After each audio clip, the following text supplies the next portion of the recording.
How many workout routines have you tried? 1, 5, 10, more?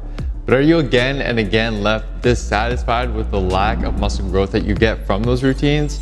Well, listen up, because I'm going to show you 3 gain killers that your workout routine is likely guilty of, and how to fix each one. You've heard of ADD. Gain killer number 1 is called HADD, Hypertrophic Attention Deficit Disorder. People who have HADD, they switch up their exercises too often and have no long-term focus.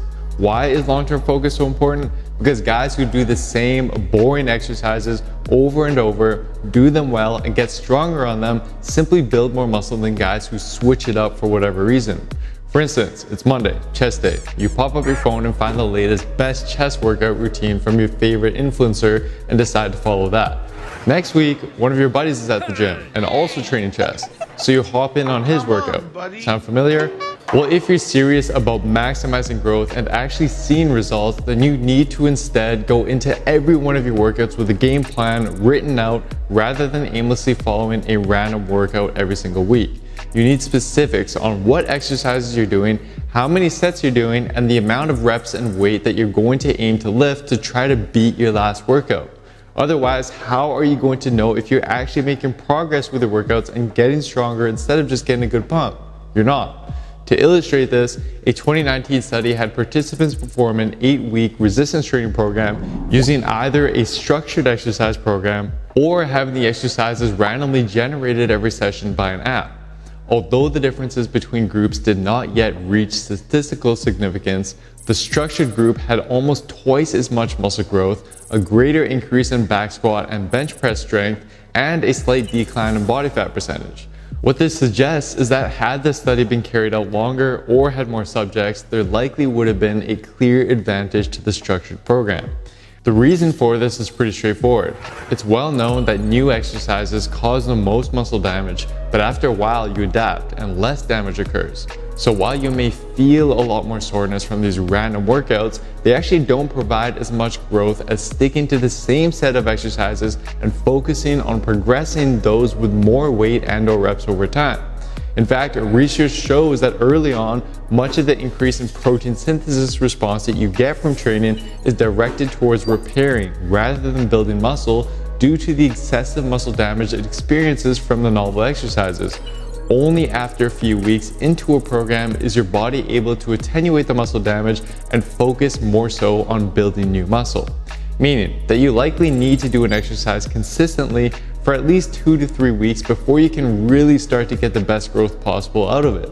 In addition to this, during your workout, at a minimum, you should be recording the exercises, the sets, the reps, and the weight that you're using.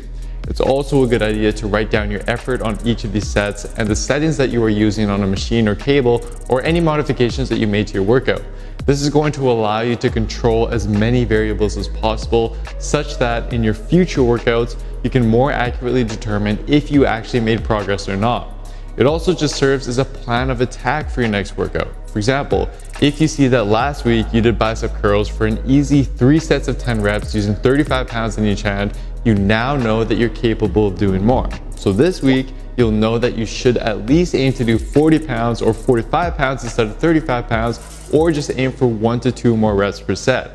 If you didn't have this information written down, then you wouldn't have an effective plan of attack for your next workout.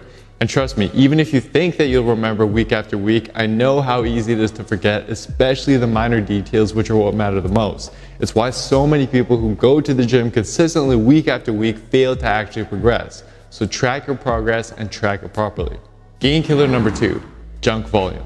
Doing more sets than you should do in a single session rather than doing just enough to maximize growth. Most people are unaware that you only have a certain amount of productive sets that you can do in a single session. Adding sets above this threshold will not help you gain additional muscle, but rather seems to just increase damage and lengthen your recovery, hence the term junk volume.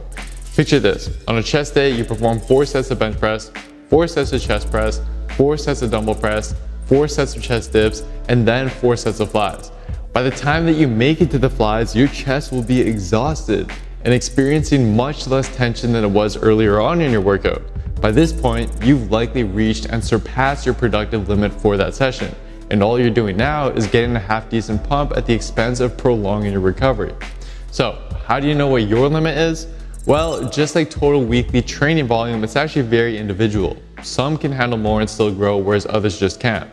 Based on the current evidence though, and an analysis done by researcher James Krieger, as long as sets are being performed to or near failure, it seems that the limit is around 10 sets per muscle per workout. Once again, this is highly variable, but it does suggest that if you greatly exceed this theoretical limit by regularly doing 15 to 20 plus sets per muscle group in one single session, then you're probably doing more harm than good.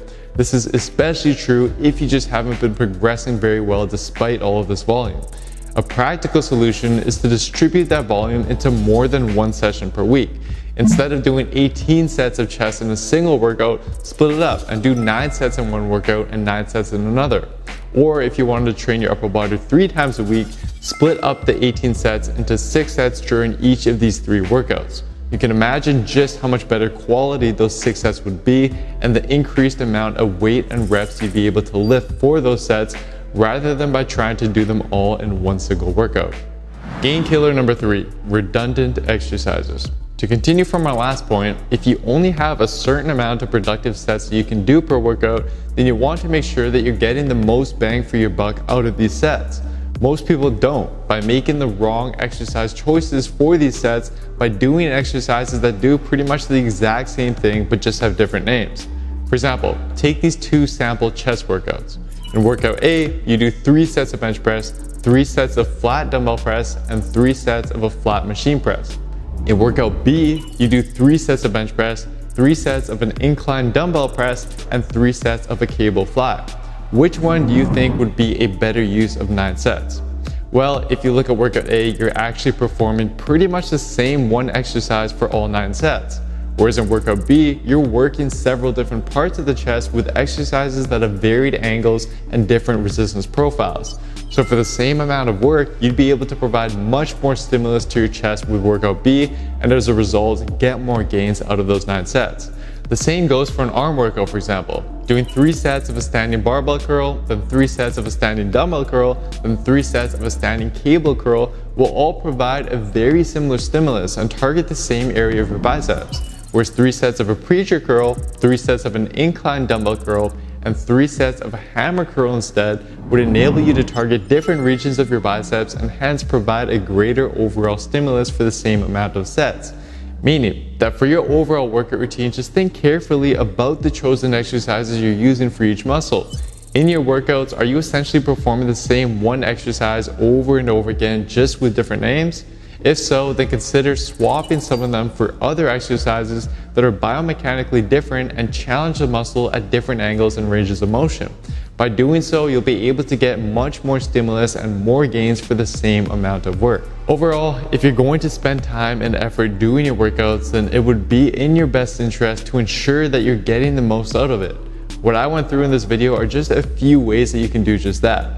But for a complete step-by-step science-based program that shows you exactly how to train and how to eat week after week, such that with the effort you put in, you're maximizing the gains you make and the fat that you lose, then simply head on over to builtwithscience.com and take our analysis quiz to discover the best program for you and your specific body.